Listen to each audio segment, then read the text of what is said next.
But at the end of the day, we're simply judged based on wins and losses. And that's completely unfair, but at the same time, I think that's why sport is so valued, because there is that endpoint and that example of, someone won and someone lost. Welcome to another edition of the Beautiful Work Podcast. I'm your host, Dan Krikorian.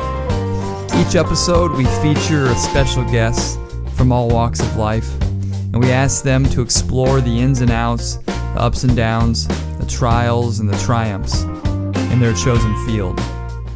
Writers, musicians, coaches, business owners, artists, and everything in between.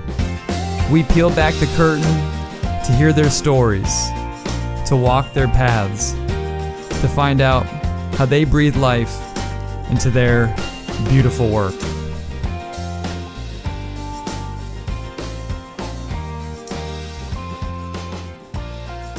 I am excited for today's episode for a lot of reasons.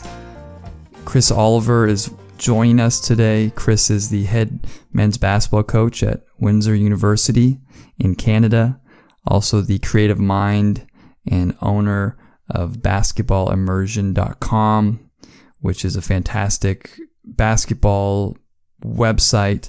But this interview gets into a lot of stuff besides basketball. It talks about decision making and teaching and learning. And Chris has just got a great mind that you're just going to love this episode. So before we do, quickly, excited to announce that my new record, Grandeur, will be out on January 18th, 2019. That's just a couple of months away. And so we are really excited for that record, the third Friday in January after the new year. And we will have a lot of fun stuff with the podcast and videos and whatnot leading up to it, but finally able to make that announcement January 18th. So if you'd like to know more about my music, you can on the website, dankrikorian.com. It's also where you can find more info on the podcast. With the podcast, thank you guys so much for following along, for tuning in. We'd always love your support. One of the easiest ways to do that is to leave a comment or a rating on iTunes, or to share it on Facebook with a friend or a foe. Those are always helpful. We also do have a Patreon account, and that's for a cup of coffee or for a Big Mac or something per month. You could help out the show and with some of the costs of running it. But we really appreciate you guys listening, and I cannot wait to share this episode with you. So without further ado, let's get to the show.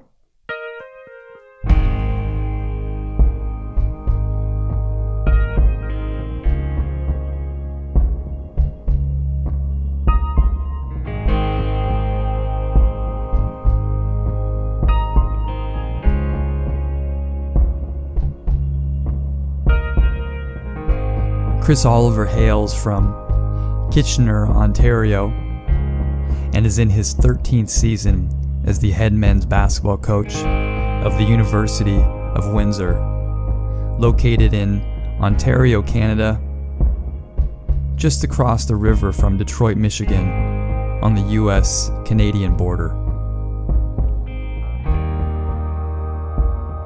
Chris is a three-time OUA Men's Basketball Coach of the Year, has won an impressive 75% of his conference games, and has captured 5 OUA West regular season titles, 2 playoff titles, a Wilson Cup Ontario Championship, and earned 2 berths to the CIS National Championships.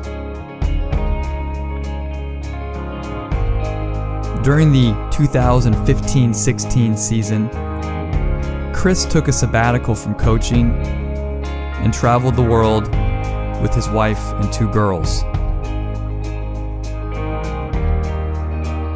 While traveling, Chris attended practices, games, clinics, and met with some of basketball's best coaches and teachers to learn how the game was being taught and mastered from all corners of the globe. This year's sabbatical helped pave the way for Chris to create Basketball Immersion, a one-stop shop dedicated to all aspects of playing and teaching the game of basketball online. He is also the founder of Koba Basketball Camps and a camp director for Breakthrough Basketball. Chris currently resides in Ontario, Canada, with his 2 daughters and his wife Jen, who runs a website and podcast of her own called Fit Mama. He is here with us today to share his thoughts on coaching, teaching, decision-making, running an online business, and the balance of it all.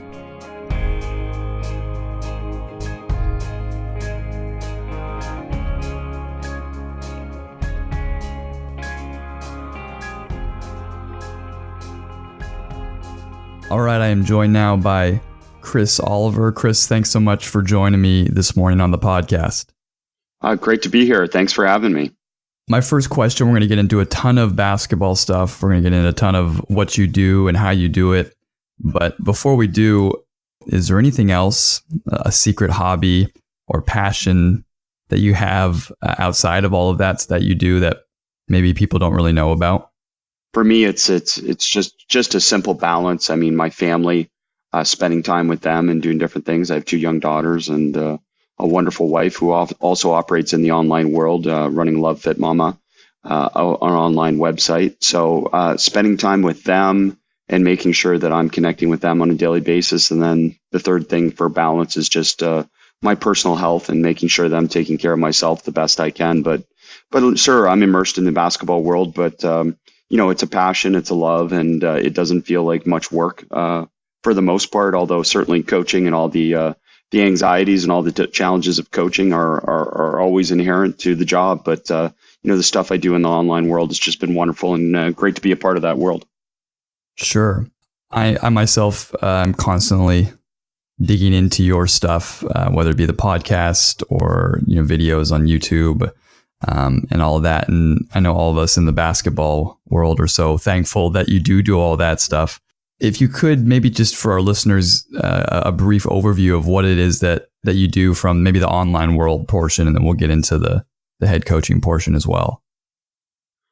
Well, I've been very fortunate. I started Basketball Immersion in 2014, and it was an online website resource for coaches and focus on coach education. And what essentially I have dived into is that, I love helping coaches get more out of their practices and players by training decision making and applying a games approach to coaching. And that focus on that kind of niche in the basketball coaching world has opened up so many opportunities for me, and I'm grateful for that. But just on a daily basis, an opportunity to be able to share with coaches that have a like-minded openness about coaching and how we coach. And I don't want to say it contradicts what traditional coaching is, because certainly it's more of a blend, and it's more of an adaptation than an adoption of one particular way. But the main focus is that a games approach to coaching is coaching the game of basketball within the context of the game, so that we're not removing the actual game or the gameplay from our athletes' learning.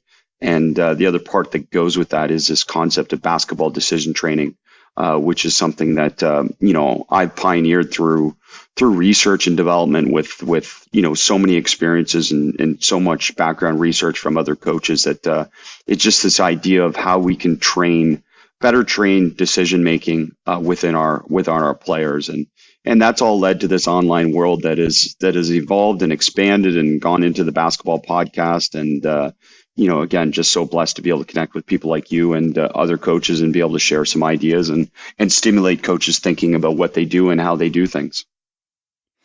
Well, I appreciate that. And that's a great introduction to what you do. And it really is truly from 2014 to what you have now. It's remarkable how much you have online and all the wealth of knowledge and information. And what really strikes me about you when I listen to your podcast and when I, just see all that you're doing is your openness and your inquisitive nature about the game of basketball.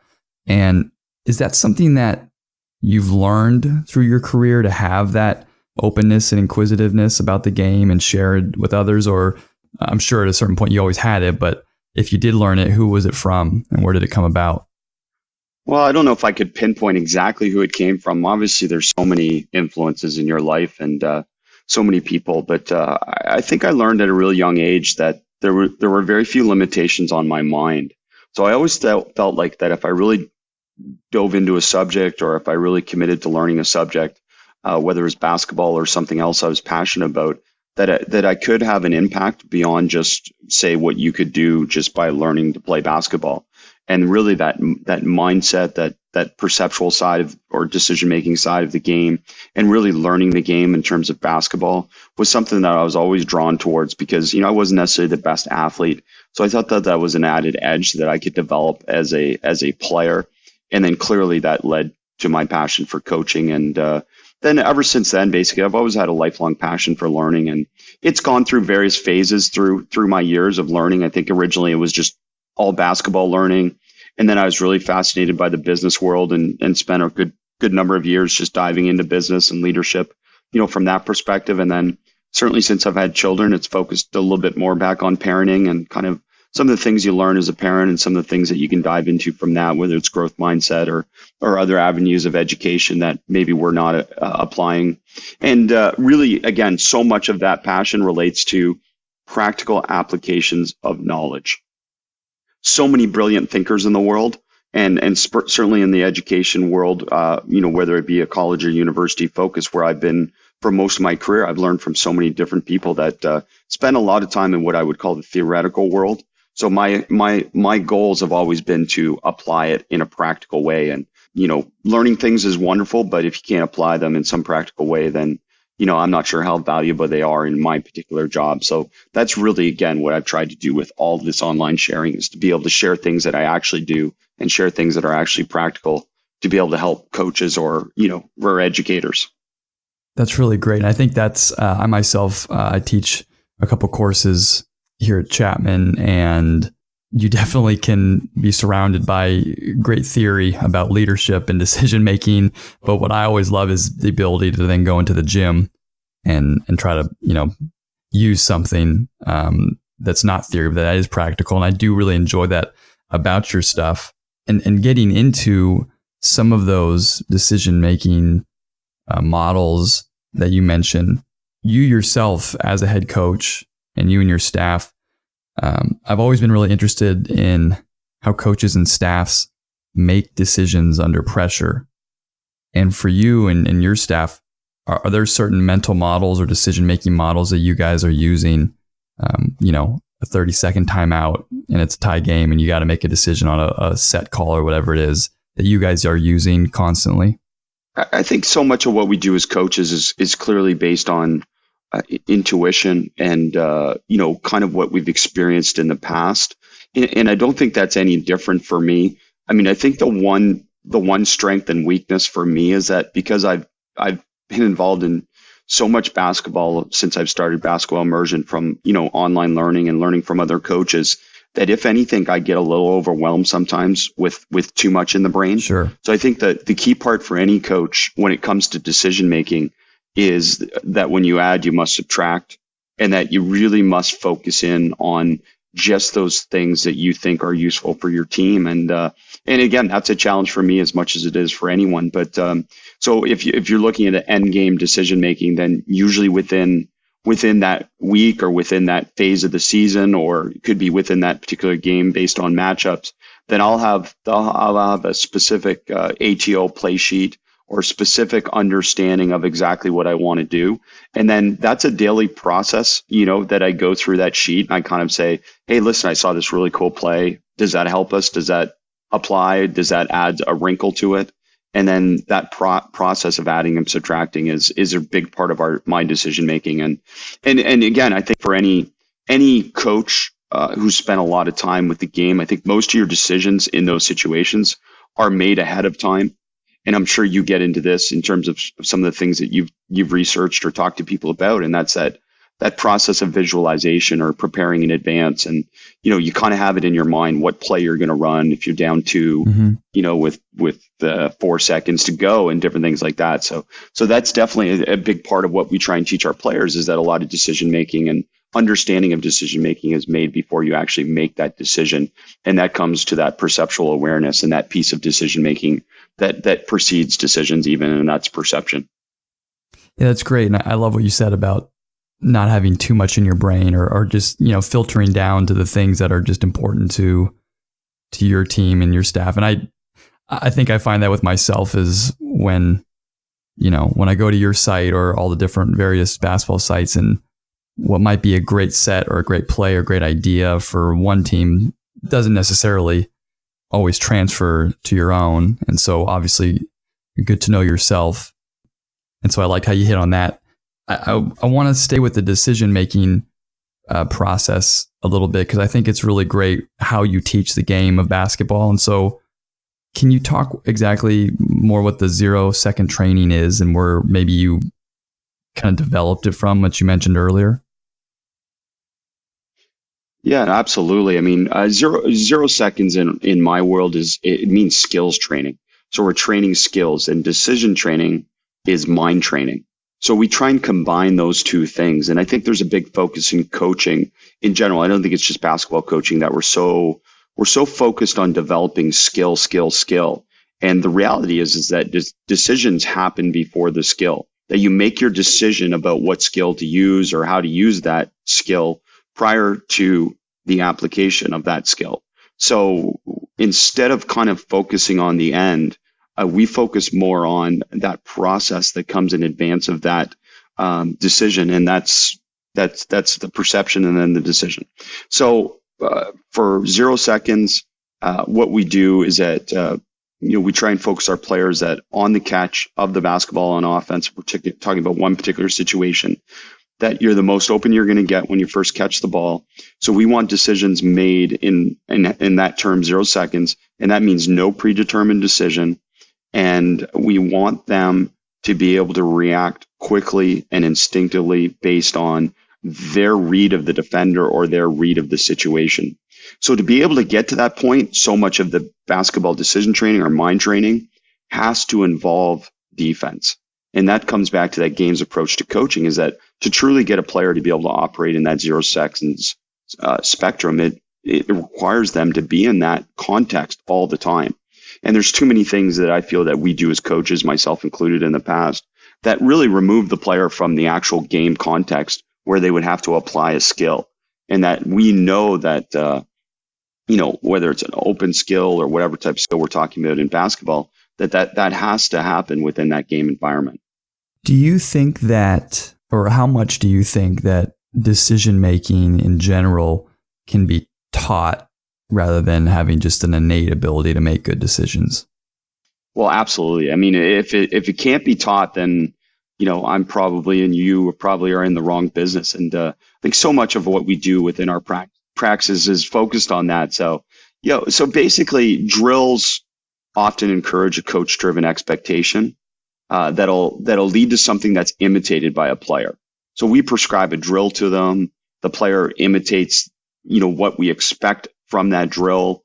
But the problem with that is that neglects the power of just self-discovery from a player, the power to foster independent game-like decision-making.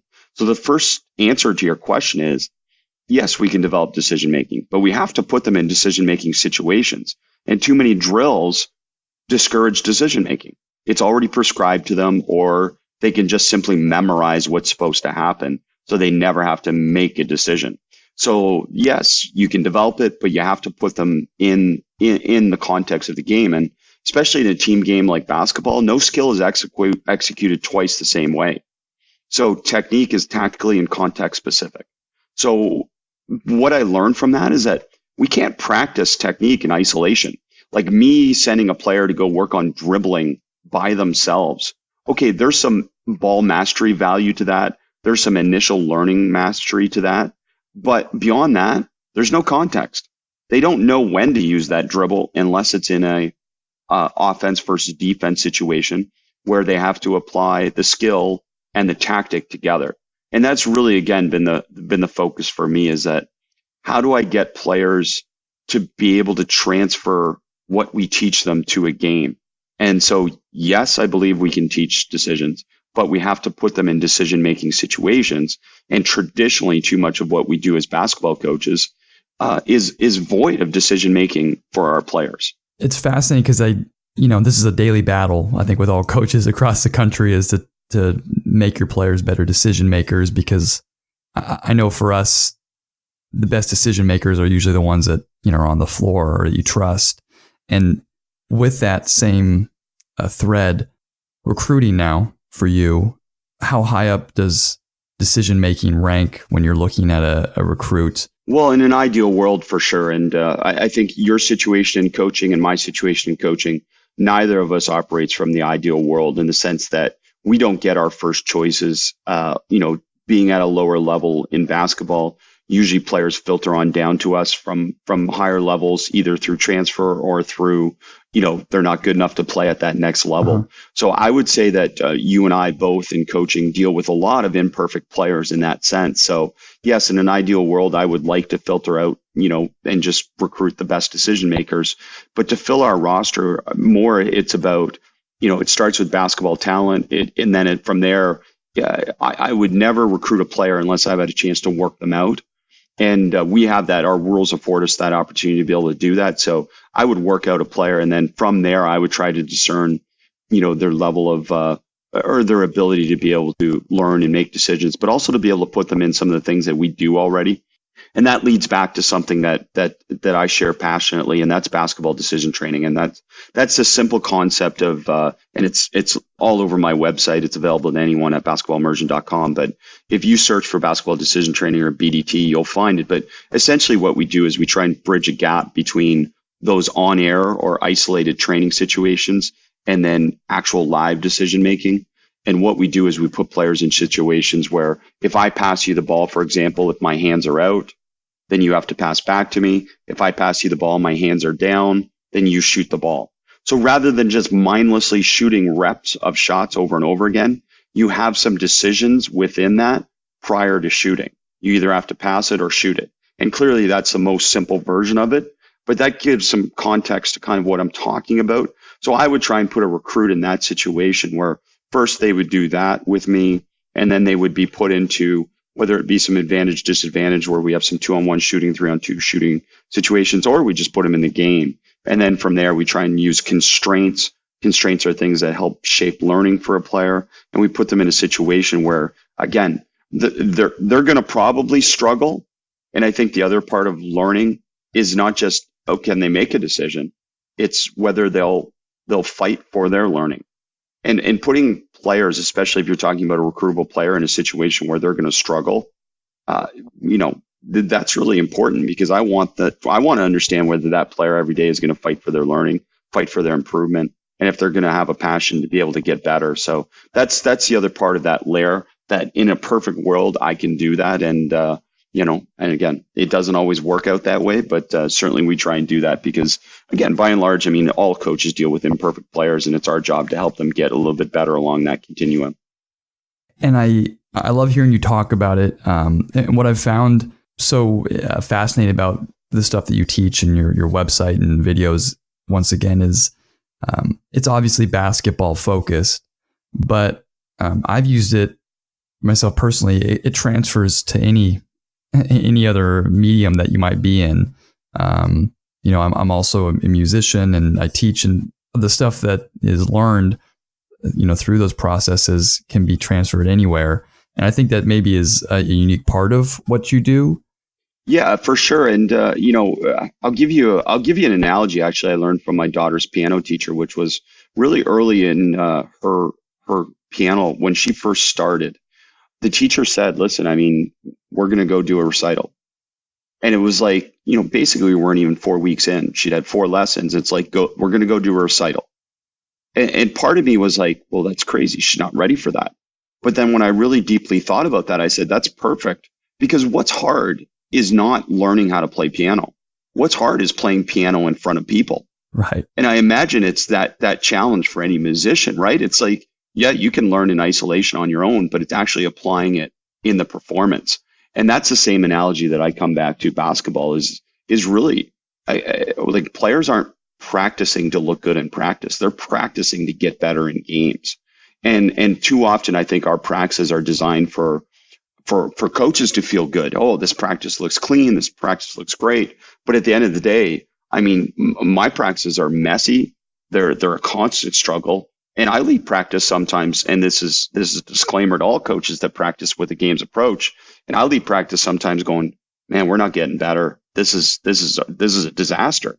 But then you kind of have to reflect and remind yourself that that's part of the process. And then practice is messy, learning is messy, and then within the game, you know, the goal is that we better prepare them for the messiness of the game so that they can make independent decisions from me as a coach. So it's a great comparison because, you know, the music world and the sports world are very similar in a lot of contexts, but ultimately it comes back to the performance and how well do you perform. Absolutely.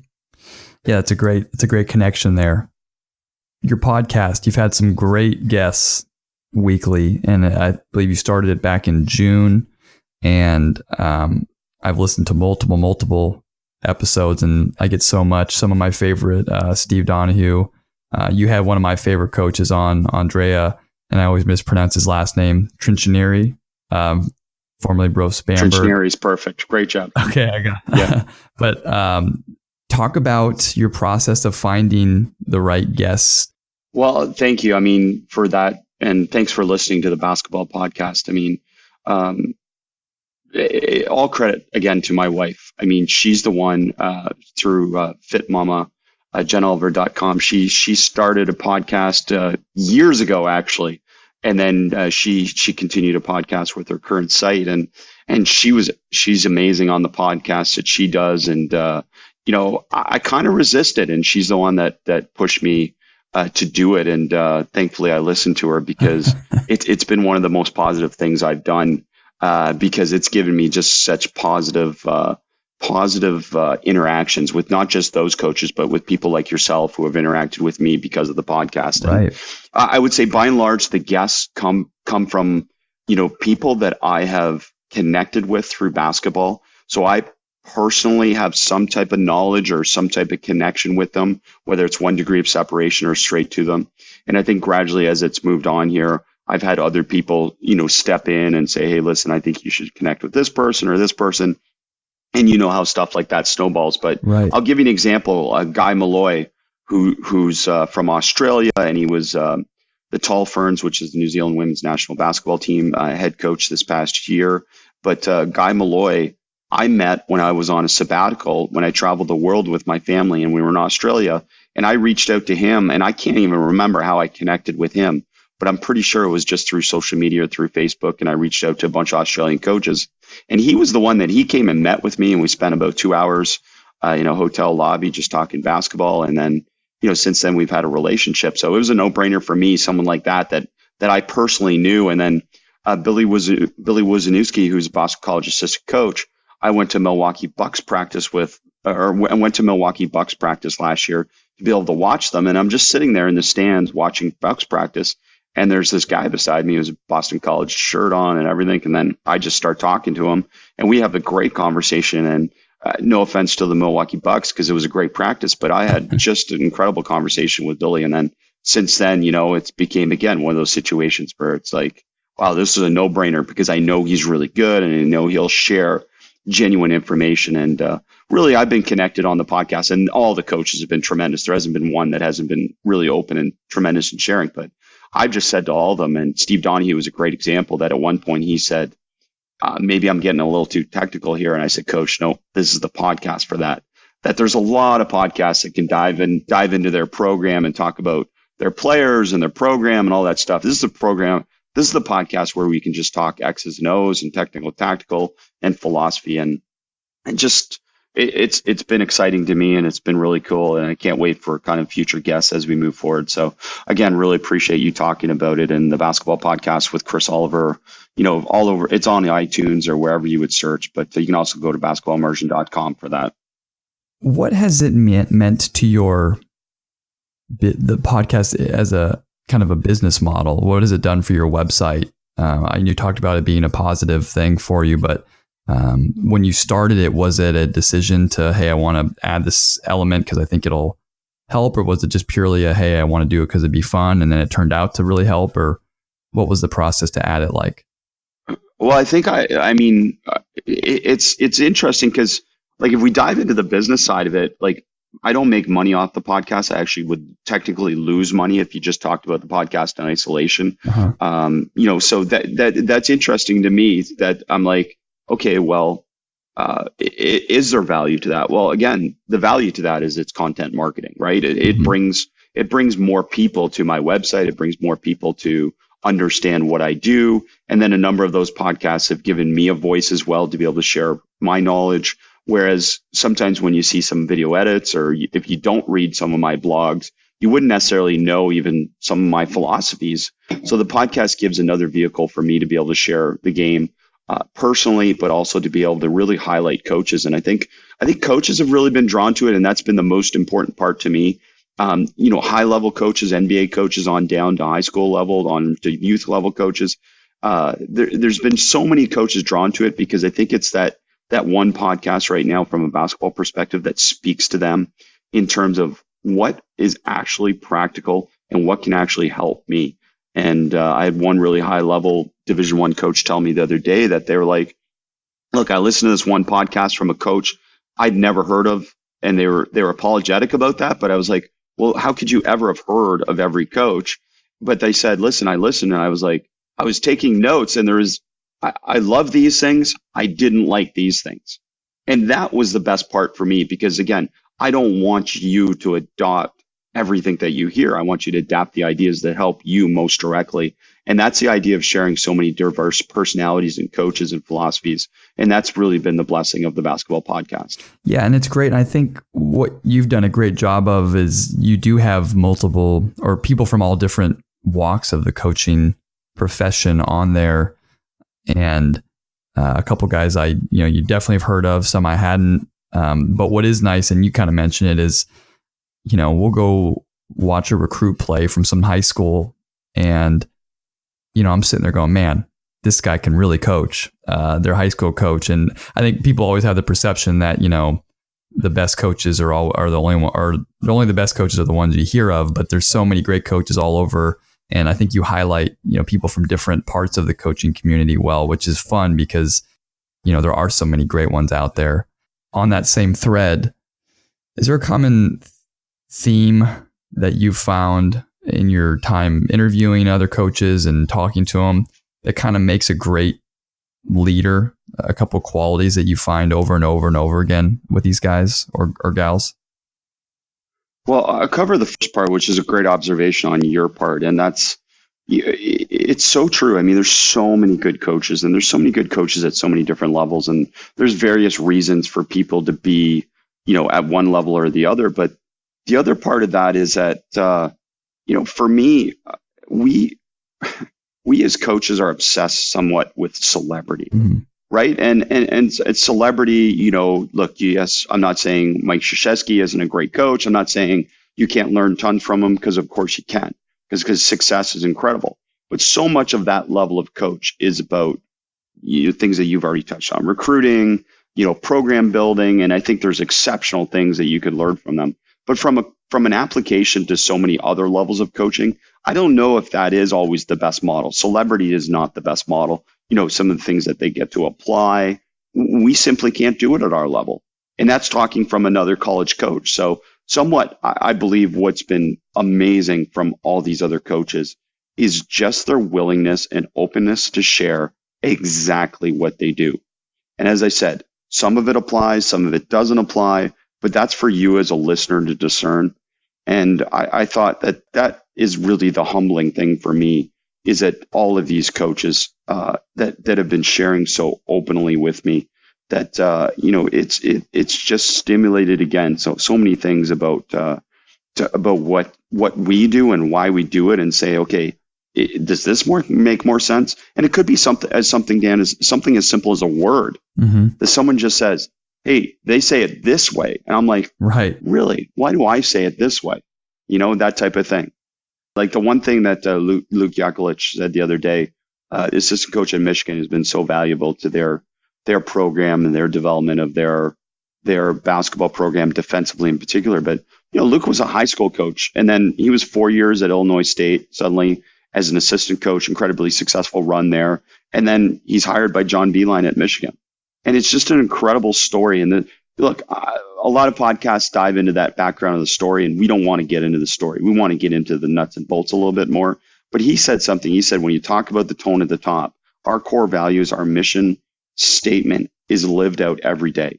And he was talking about John Beilein, but he was talking about him and his program. And I thought something so impactful like that. I mean, get beyond just X's and O's and just saying, like, in your program or in your life or in your organization, are you living your mission and your statement every day? And I thought that was just tremendous. And some of those insights that come through that are sometimes hidden within all the other stuff, I think are so valuable. And that's what I've really appreciated and enjoyed about the podcast. Yeah, and I can agree. I listened to that whole episode yesterday morning, and I knew it was going to be sort of a difficult practice for us. We had a difficult practice the day before, and exactly you just talked about the tone at the top. I kind of took that with me to practice because I thought that was such a great way to look at things, and I felt like it helped me mentally. I don't know if I did what I wanted to do or not in practice, but I know I just took that with me, and so that was a great episode as well. I want to talk about you becoming a podcast host and running a website at the same time as being a head coach. What are some skills that you've learned through the business podcast side of it that has made you a better coach? Well, it probably goes the other way first, because clearly I was a basketball coach before I ran an online business. But I love the question, and a very stimulating question in that sense. But, for me, the same things that I applied to learn how to be a better basketball coach, which was basically, as I said, there's no limitation on my mind. So to be the best basketball coach I could be when I was younger, I devoured any information I could get, whether it was, VHS DVDs of clinics or it was books in the library, or, I was pre-internet. So, so much of that was just getting in my car and driving places and learning as much as I could, working the summer camp circuits or whatever it is, but just literally diving into the information, saying, I'm going to learn as much as I can. And that's the same application to the business. When I decided to launch this business, I was going to listen to as many content marketing leaders as I could and really get out of the basketball area and just listen to people that were running online businesses and learning about what they did. What did they do for content marketing? What did they do to build businesses? And again, devour as much information as I could. And then for that period of time, that was probably a good year before I took a sabbatical traveling around the world. Then once I went on that sabbatical, it was go times in terms of putting the website and, putting information up and then again, starting to write and give away again, sort of your best content initially so that you attract people. And if I reflect on that, how did that help me? Well, so much of what I do with my business now comes back to my team and saying, okay, I'm making this edit, but really I'm thinking about my team. How does this help one of my players? How does this help our team get better? And then the other part of that is how does everything that I do help my basketball program and the exposure? And me getting an opportunity to go speak at Coaching U, one of the biggest coaching clinics in the world in Las Vegas. I'm wearing the University of Windsor logo. I'm representing our university and our basketball program. And all of a sudden it's that I'm thinking, okay, this business is helping my basketball program. Sure, it's helping me, but it's helping our basketball program. It's helping our players, because all of a sudden, here's another example. I go to the Milwaukee Bucks practice. I spend time there. I hear stories. I see examples, and I come back to my players and I say, hey, listen, this is what the Bucks are doing. This is how they're doing it. They're doing exactly what we're doing right here, or this is how they term it, or they phrase it. So this is what we're going to start calling it. And now my players are getting direct benefit from understanding, hey, this is what an NBA team does, because clearly they'd rather learn from an NBA player and NBA team than they would for me. So we can bring those stories back to them as well. So, there's so many things that are basically backs and forths between the business and between, the synergy of coaching at exactly the same time. And, I wouldn't say it's seamless, because obviously there's challenges in terms of workload, but that's the other part, that I've never been afraid of work, and I've never been afraid of early mornings, and I've never been afraid of just focusing and getting stuff done. And, that's always been a part of my life. So that's been a natural part of the business as well.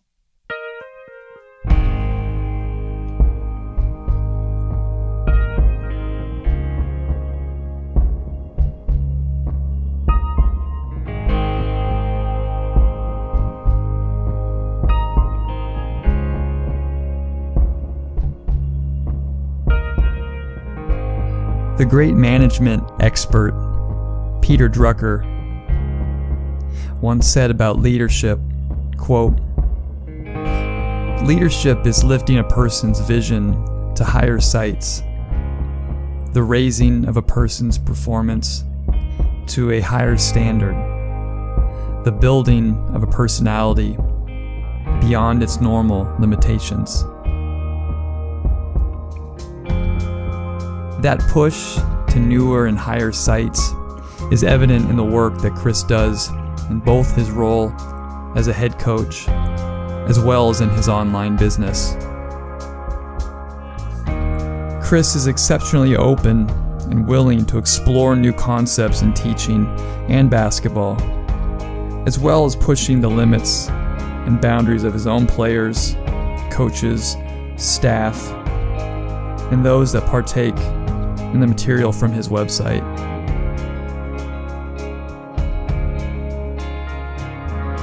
In our next portion of the interview, we discuss Chris's opportunity to take a year sabbatical in which he traveled the world with his family, learning from all types of coaches, and ultimately what that unique experience meant to him and his family.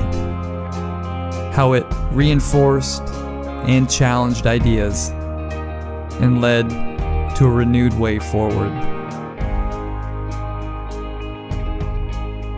I have been fortunate to have been on some extended tours and trips abroad to some faraway places and understand the feelings Chris speaks about.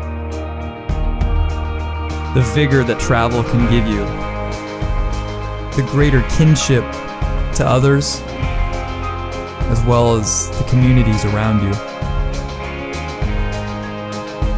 As the great author David Mitchell once explained, travel far enough, you meet yourself.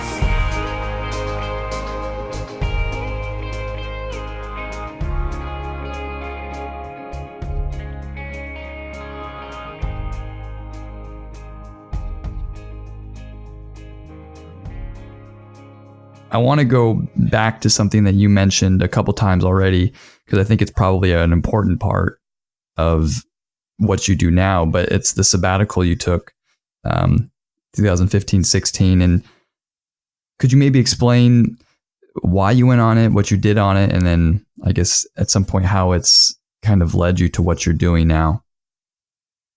Well, think about that experience just shaping your life. And I think travel is one of those impactful things that anyone can do, whether it's, could be short distances, it could be long distances, or it could be like I got the opportunity to do, which is essentially a 7-month trip around the world. And, a lot of it had to do with the fact that, one, I was afforded it by our university, that it was part of my contract that I was in the professors union, even though I was a basketball coach, that I had that opportunity to be able to take a leave of absence to be able to do it. And I'll be honest, I never thought I would, but it just became kind of that natural point in my life that I was looking for something different, looking for some challenges, but also to be able to immerse myself in my family's life, particularly my young daughters at the time that were 2 and 4, and think about being able to spend that amount of time just with them and be able to hopefully impact their life in some way. So that was a truly meaningful experience for me. But the part about traveling, I got to go to 45 practices around the world. So about 17 NCAA Division I practices, some NBA practices, but then a whole bunch of practices, particularly in Spain, that I got to go to a number of different clubs and see their youth programs or their pro programs. And it was just incredible to be able to see different places and different people and experience that. But the other part was that it really confirmed for me what I was doing and how I was doing it, because I really aligned myself. Not everyone did it the way I did it. And that's cool, because obviously you and I have both lost to coaches that do things completely differently than how we do it. And we've beat coaches that do it the perfect way, in our opinion. That's part of coaching. Right. But for me, what it did is just confirmed a little bit of what I did, because I really aligned myself with the coaches that were doing it, in terms of a games approach and focusing on decision making. And that was really, really important, because that gave me confidence moving forward to kind of keep building this tribe. And that's really what basketball immersion has become. It's become a tribe. It's probably become bigger than a tribe in a sense. But initially, it was just a tribe of people that really believed in this approach to coaching and this approach to kind of doing things a little bit differently than what was traditional. So that 7 months really helped me do those things. And, as I said, the most important part was that my wife and my two daughters, we got a chance to spend 7 months together and, really experience the world in so many different ways. Yeah, it seemed like an amazing opportunity to see that many teams and coaches. And you mentioned Spain in there. Are there any other countries that you look to for ideas, or whether it be sets or philosophy of how to play, that you feel like really are on top of the game? Yes. I'm trying to think of a country that's not on top of the game. There's so many great coaches. I got the chance to represent Canada this year as a head coach in Taiwan for the Jones Cup. And the Jones Cup has been going on for 40 years. It's a tremendous tournament, but, we're coaching against the Philippines, Iran. I'm trying to think of some of the other Taiwan, different teams from different places. And I'm just sitting there going, man, the level of coaching is so good. And there's very few coaches that do a really poor job in terms of, the X's and O's. There's certainly coaches that probably do a better job in terms of adjustments and in terms of, as you said, developing players and then, just overall building a program. But the X's and O's part was tremendous there. So what I've learned to appreciate is there's just great coaches everywhere. But from a philosophical perspective, Moncho Lopez is coach in Portugal at FC Porto. I got a chance to spend time with him on that trip.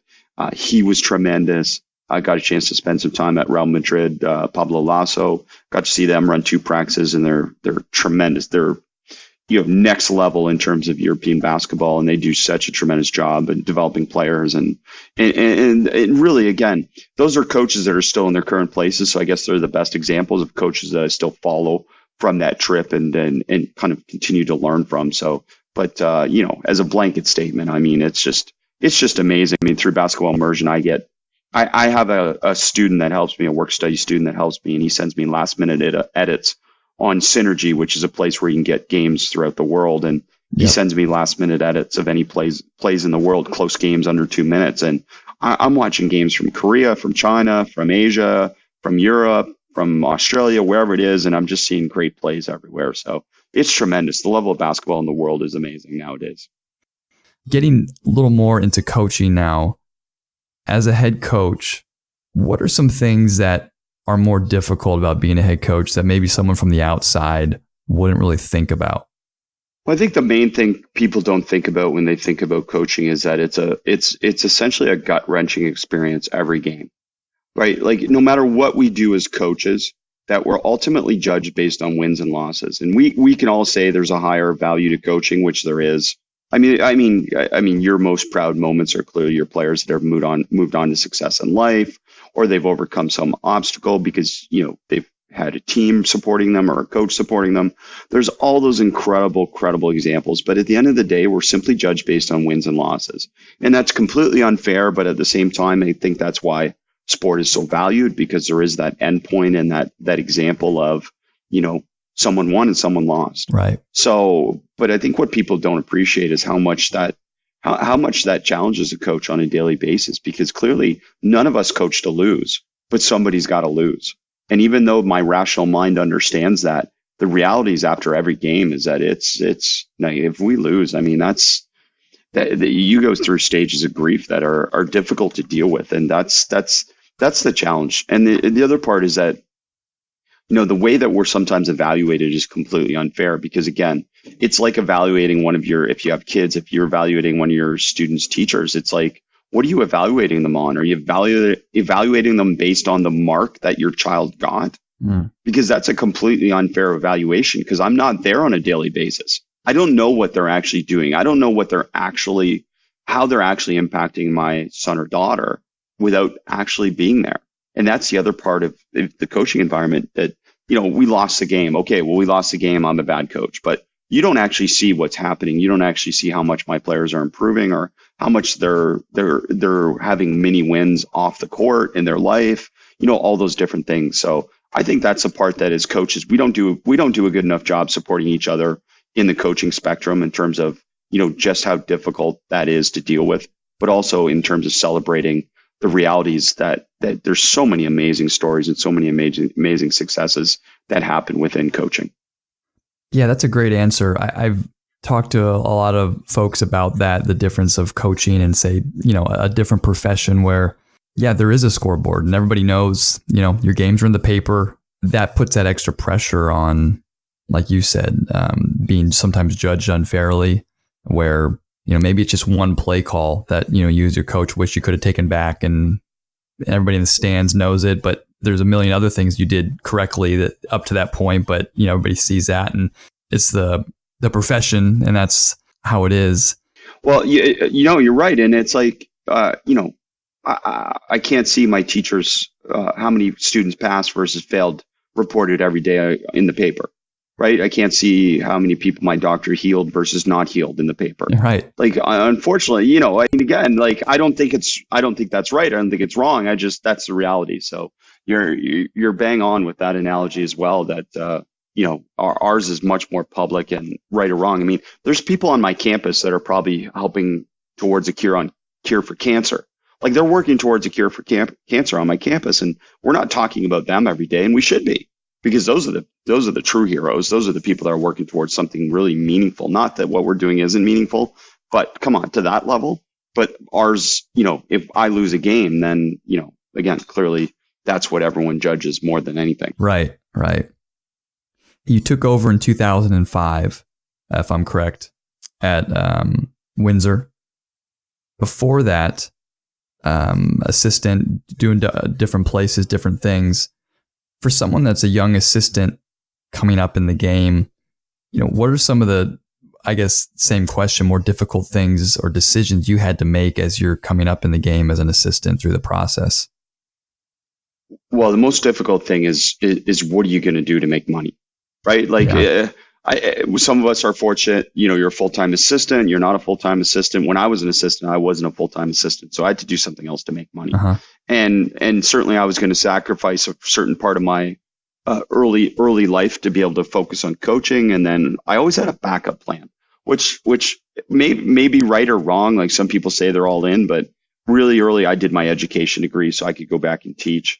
But I always said I was going to go till 30. And if I didn't have a head coaching job by the time I was 30, think about that, till I was 30. I mean, how ambitious and probably crazy that is. But it worked out. I got a head coaching job when I was 28. But I threw myself in and I immersed myself in it. And I said, listen, and this is advice I give to my students as well, is that as soon as you graduate university, I say to them all the time, is like, live your first 5 years like you're still a student.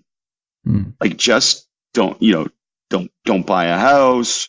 Live as cheaply as possible, still eat those noodles that you're used to eating.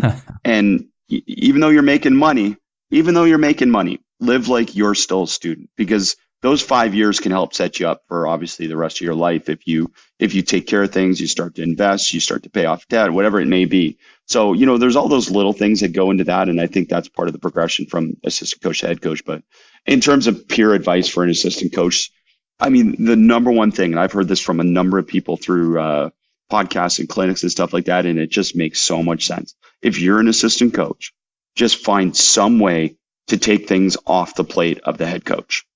And you don't have to ask for permission. Do it until you're told otherwise. Just find a way to take things off their plate, and by and large, you will be the most useful person. Because as a head coach, you just wear too many hats. And you as an assistant taking something off my plate is the most valuable thing that you could do. Hey, what's one of the most valuable investments that you've made in your career? And you can take that any way you want to. Well, I mean, there's so many ways to go. I mean, the most valuable investment I've made in my career is my wife. I mean, there's been nobody that's impacted me more. And obviously, I mean, I love her, I'm biased, but just from a standpoint of having someone to be able to challenge you in good ways and to be able to, go through this journey in life together in a way that is both entertaining, intriguing, and insightful every minute. And I say she's inspiring to me every day. But I encourage anyone, and it doesn't have to be a wife, obviously, it doesn't have to be a partner. It can be just finding a mentor, someone that again that challenges you and inspires you, and will call you out on certain things. And that's been the part for me, is that essentially in some way she's been my muse and my mentor. So and that's been so positive. And I had a lot of mentors that I've seeked out in my life, and I've never been afraid to go ask people and say, hey, listen, can you help me? And can you work with me? And can you call me out on things if I'm not doing a good job? And I think that's great advice too for you as an assistant, is that you and your fellow assistant, you guys should coach each other, because sometimes you don't get the attention you need in terms of your development, and that's not a negative in terms of your head coach. I mean, your head coach has a greater responsibility to not just the coaching staff, to the players and the whole program, but you and your assistant, for example, can mentor each other and call each other out and say something as simple as saying, hey, listen, I'm not sure how you worded that, but it didn't come across probably the way you think, or, some of your feedback there may have been, hey, that was really bang on, or that wasn't. And, those are the things that, particularly, I'll give you an example early in my podcast, that my wife, when she would listen to me or my interviews or different things like that, she would say, hey, listen, do you realize you're saying this, or do you realize you're doing that? And it's not all just about what you say. It's clearly, again, how you say it and how you come across. So, different things like that. But that's definitely been the most important part for me. Yeah, that's a great answer. And I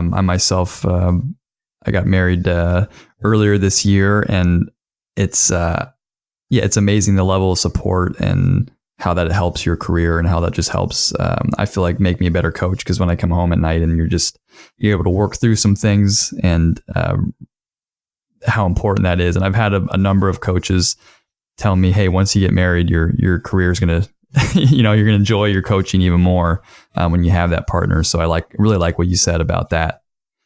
Hey, books. Love talking quickly about books.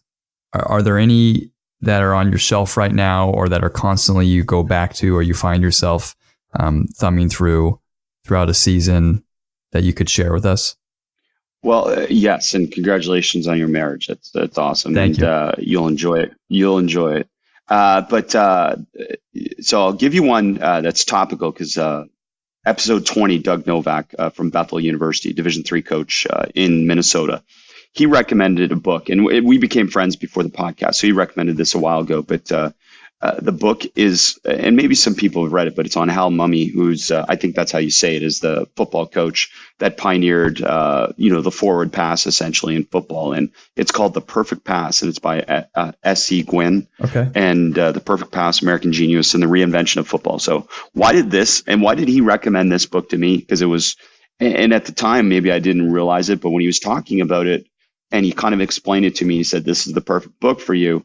It struck home a little bit, and nor would I consider myself to this level. But what Mumme eventually did is that he completely reorganized formations. He shortened practices. He edited complicated playbooks. He made the game fun for his players. He did all this at lower division college football. So, he was innovative. He found a way to be successful. He wasn't afraid to try something that was different. And I just the lesson and the message and the things that came from that are just really inspiring to me, because, essentially it's taking risks, it's taking chances. And I think it really equates to what I really did early on with Basketball Immersion, is that was kind of a leap of faith for me to really openly share. I mean, for people that don't know, I put exactly what we do up there. Right. This is my practices. These are my players. This isn't me hiding or showing something that we don't actually do just because I have to share. This is exactly what we do. And, that was a big leap of faith. And I think this book was something that really struck that for me and drove that message home. And for people that really follow football, his partner all along the way with all this was Mike Leach. Okay. And Mike Leach, obviously currently the head coach at Washington State, but, just an incredible impact that this guy made at really, really kind of low levels of college football. And, obviously he moved up and he had some great impacts everywhere. But, he's really the one, if you look at, offensive basketball, offensive football, offensive anything nowadays, here's one of those guys that kind of, showed it's okay to innovate and try new stuff. And I think that's why it's been such an impactful book. Well, I'm Googling it right now, because I think I'm going to have to look to see if I can get that on my on my list here soon. It sounds fantastic. Chris, my last question for you, and this has been just a fascinating interview. I appreciate all the insights and the time. Between, being a head coach and a parent and a husband and the podcast and the website and all of these things that you're doing, when you put your head finally on the pillow at night and or you're heading to sleep, what makes you feel the most fulfilled of all these things? Well, isn't that the challenge? And again, you sound like voices in my head, because I think what all coaches have a hard time with is celebrating those small moments, right? Coaches are so focused on the end, right? The end of the season, the championship at the end, or the carrot at the end, whatever it is. And I think we really, and I know I have an incredibly hard time celebrating many moments along the way. So that is my biggest challenge. And it's the part that sometimes I don't step away from and realize, hey, listen, I am talking to you right now because of something that I put out there in the universe, and the universe brought us together to be able to talk about these moments. So, really reflecting on that and coming back to a place of gratitude, it has been something that I think I need to be better at, but I also need to completely understand that how valuable this experience is for me to just talk to you and have this moment to be able to share some of these things together. And, I'm grateful for that. And I'm grateful for you to be able to ask me to come on this podcast.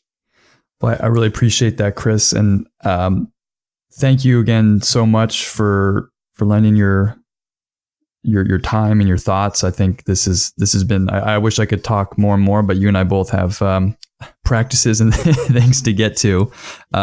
We wish you and the Lancers luck this year, and as well as continuing success with Basketball Immersion.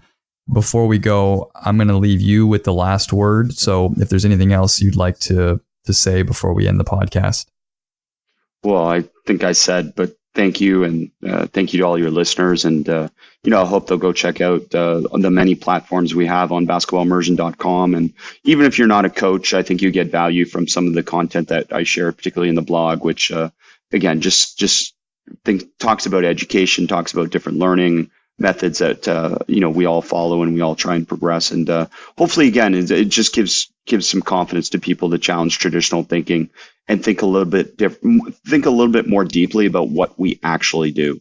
And so much of my learning has come from my players and asking them, hey, does this make sense? Do we actually do this? Do you actually do this? And I think that's a great lesson for everyone, whatever organization or leadership position you're in, that, the people that follow, the people that lead, we all have to be asking the same question, is saying, is this actually practical, and does this actually help us? And that's something that I've truly valued in having these conversations with you.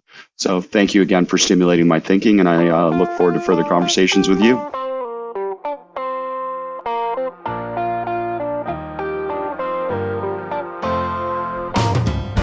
Well, that was fun.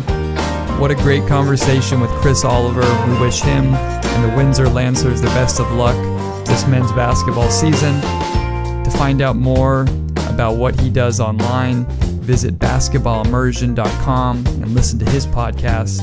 Chris's wife, Jen Oliver, also has a website, jenoliver.com, where she has her business, Fit Mama. Be sure to check that out as well. The music you hear in the background right now, as well as the interlude music, are 2 new singles off of my new record coming out January 18th, Lila and Words. Feel free to check out more about music and the podcast on dankerkorian.com. And as always, we thank Jack Carlino for providing the artwork for this episode. Follow him on Instagram at JackCapturesLight. Until next time, whatever you're doing, wherever you are, keep making that beautiful work. We'll see you soon.